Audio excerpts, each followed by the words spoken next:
Dalawa. Ang nilakawan tayo. Inainitan mga guys. So, mga vlogger, nauna ang vlogger no? So mga kalodis, video ko for today ay namista kami sa Tubigon. Dito lang siyempre sa Pinayagan Sur mga kalodis. So katatapos lang namin kumaon mga kalodis. So jadi naggala-gala muna kami para mailisan ang aming kinain. Siyempre mga kalodis. So nandito kami ngayon sa bahay ni Toto, no, sa dati naming kaibigan doon at dati naming kasama sa trabaho. So ito siya dumarating. So guwapo, parang si Tom Cruise abay syempre hindi magpahuli si Romel.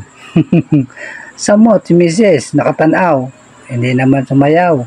Ito nga pala ang nanay ni Toto. So mga kalodis, pakita ko sa inyo kung paano bumira si Toto na sayaw.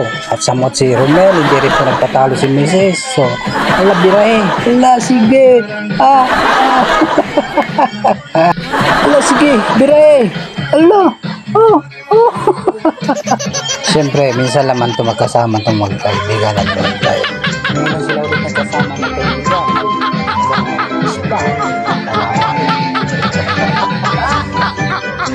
Tuba. Layo sa sakit pero doon sa Lahim bahali Timan, na. makatubol no na. Ay, po matay si Lukoy. Ganun na yung pangalan eh.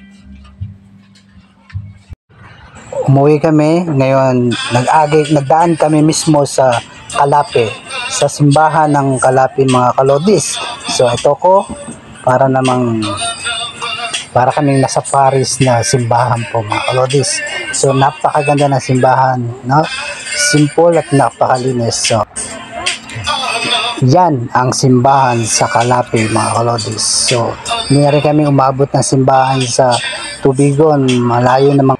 Hindi na rin kami umabot sa lungsod ng Tubigon mga kalodis. So dumaretso na kami sa Amuan. So dumaretso na kami kay Romel.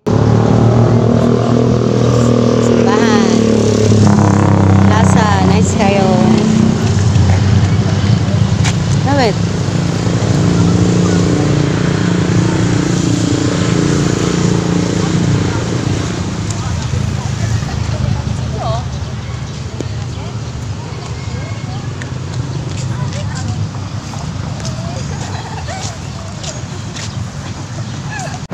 Pauwi na kami mga kalodis, kaya ngayon ay paki-comment lang. So follow and subscribe na rin po mga kalodis. So hanggang dito na ang video ko. Daghang salamat. Bye.